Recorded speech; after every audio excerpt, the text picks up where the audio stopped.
بسم اللہ الرحمن الرحیم الحمدللہ رب العالمین والصلاة والسلام علی رسول النبی الکریم۔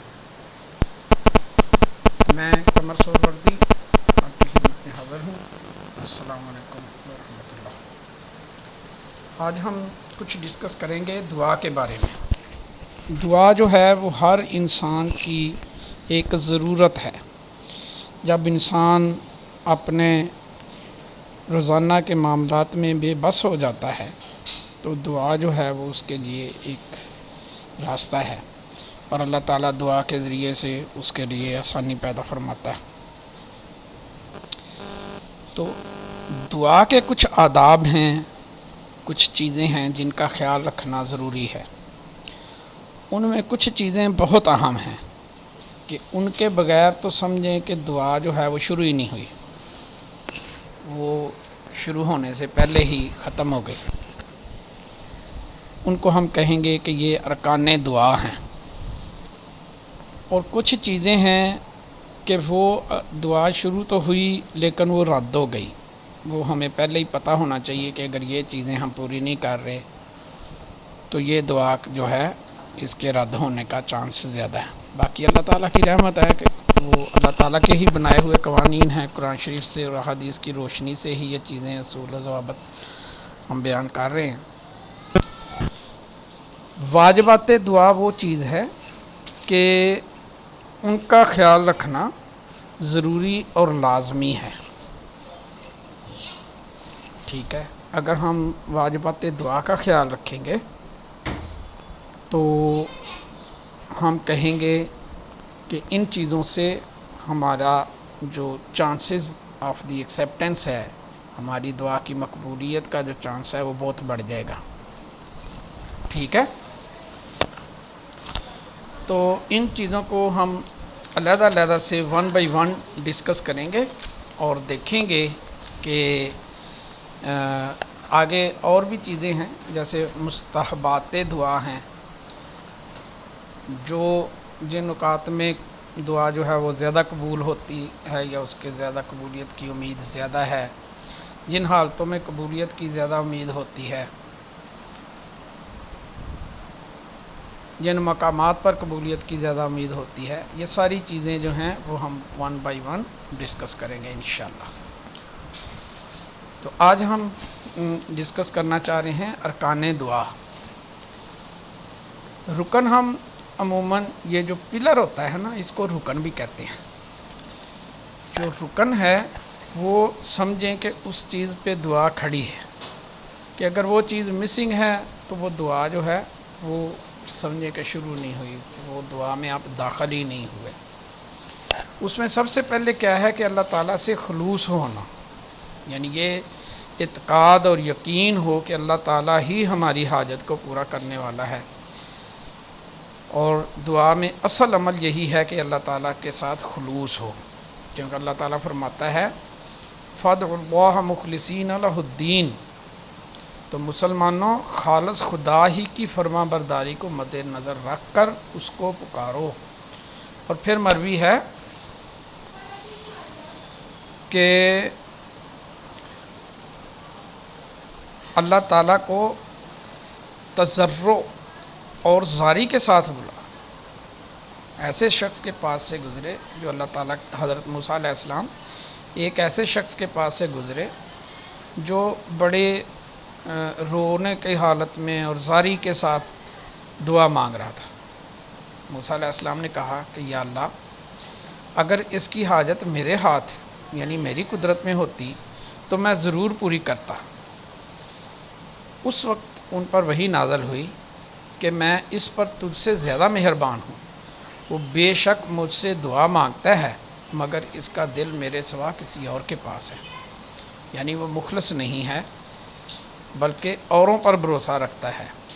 اس امر کو موسیٰ علیہ السلام نے اس شخص سے کہہ دیا۔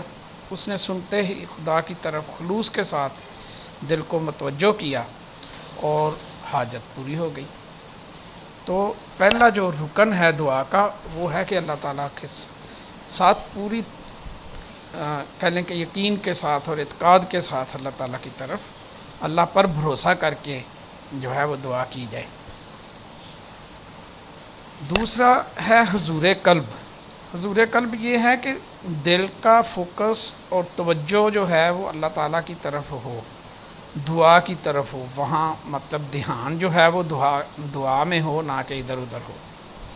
حضور صلی اللہ علیہ وآلہ وسلم کا ارشاد پاک ہے کہ بے شک اللہ پاک اس بندے کی دعا کو نہیں قبول کرتا جس کا دل بھولنے والا اور کھیلنے والا ہو. یعنی جو اوپر دل سے دعا کرتا ہے خدا اس کی دعا قبول نہیں فرماتا، بلکہ لازم ہے کہ خشوع و خضوع اور سکون قلب کے ساتھ، رقت کے ساتھ اللہ کی طرف بندہ جو ہے وہ توجہ کرے اور دھیان کرے اور قلب کو حاضر رکھے، ادھر ادھر دھیان جو ہے وہ نہ لے کے جائے. تو دعا کا تیسرا رکن جو ہے وہ دعا کے قبول ہونے کی کامل امید ہے. ہاف ہارٹڈ دعا نہیں کرنی چاہیے، یعنی یہ یقین ہونا چاہیے کہ اللہ تعالیٰ جو ہے وہ میری دعا سنے گا اور سنتا ہے اور اس کو قبول کرے گا اور اس پہ میرے لیے اجر متعین فرمائے گا. اگر اللہ تعالیٰ کی حکمت میں وہ چیز ہمیں دینا اس دنیا میں ضروری ہوگا، مناسب ہوگا تو ہمیں مل جائے گی، نہیں تو دعا کا اجر جو ہے وہ ہمیں آخرت میں مل جائے گا. حضور صلی اللہ علیہ وسلم کا ارشاد پاک ہے کہ دعا کرو اللہ سے اس طرح کہ تم یقین کرنے والے ہو کہ قبولیت ہوگی. اور اگر کوئی چیز یہاں ہمیں نہیں ملتی، حضور صلی اللہ علیہ وسلم کا ایک ارشاد پاک ہے جس کا مفہوم ہے کہ قیامت والے دن جو ہماری دعائیں قبول نہیں ہوئی ہوں گی، جب ہم اس کا اجر دیکھیں گے، جو لوگ ان کا اجر دیکھیں گے تو اللہ سے پوچھیں گے کہ یا اللہ یہ کس چیز کا اجر ہے؟ تو اللہ تعالیٰ فرمائے گا یہ ان دعاؤں کا اجر ہے کہ جو تم نے دنیا میں مانگی اور قبول نہیں ہوئی. تو بندہ وہاں حسرت کرے گا کہ دنیا میں میری ایک بھی دعا قبول نہ ہوئی ہو. تو دعا جو ہے وہ بذات ہی ایک عبادت ہے اور ایک اللہ تعالیٰ سے تعلق کا اظہار ہے. اور اس میں تجربے کی بات یہ ہے کہ جب اللہ تعالیٰ نے عطا نہیں فرمانا ہوتا یا آپ کو اچھا رستہ نہیں دکھانا ہوتا تو دعا کی توفیق ہی چھن جاتی ہے، بندہ دعا کی طرف توجہ ہی نہیں کرتا.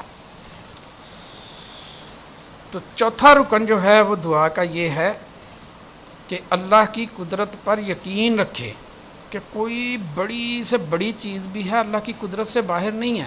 مطلب ہم لوگ فرض کریں کوئی ایک کینسر کا مریض ہے، ہم کہتے ہیں کہ جی یہ کہاں ٹھیک ہوگا، کینسر کا تو علاج ہی نہیں ہے، ٹھیک ہے. اور کسی کو کوئی اس طرح کی بیماری ہے، ہم کہتے ہیں کہ یہ کیسے.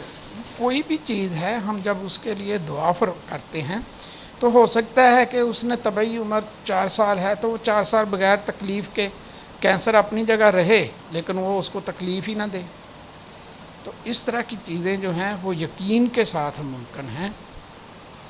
اور چھوٹی سے چھوٹی چیز جو ہے وہ بھی اللہ تعالیٰ پوری کر سکتا ہے، اور بڑی سے بڑی چیز. اور یہ نہیں سوچنا چاہیے کہ جی یہ تو بڑی معمولی چیز ہے تو یہ اللہ تعالیٰ سے کیوں مانگیں.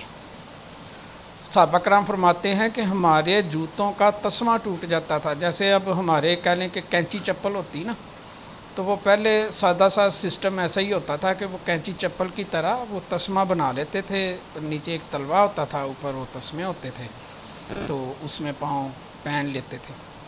تو وہ کہتے ہیں کہ ہماری یعنی جوتی بھی ٹوٹ جاتی تھی تو ہم اس کے لیے دعا کرتے تھے، اللہ تعالیٰ سے مانگتے تھے کہ یا اللہ تسمہ ٹوٹ گیا. تو چھوٹی سے چھوٹی حاجت بھی اللہ کے پاس پیش کرنا اور بڑی سے بڑی حاجت کا بھی یقین رکھنا کہ اللہ تعالیٰ جو ہے وہ اس میں قدرت رکھتا ہے اور پوری کرتا ہے، یہ دعا کے بنیادی ارکان میں سے ہے. ان 4 چیزوں میں اگر کوئی چیز مسنگ ہے ہماری دعا میں تو سمجھیں کہ ہماری دعا تو ابھی شروع ہی نہیں ہوئی، دعا کی ابھی بنیاد ہی نہیں بنی. دعا جس چیز پہ کھڑی ہوگی، یہ 4 پلرز ہیں تو یہ 4 پلر ابھی کھڑے ہی نہیں ہوئے. تو اللہ تعالیٰ ہمیں اس کی توفیق عطا فرمائے اور ہماری دعاؤں کو قبولیت عطا فرمائے. آمین ثم آمین.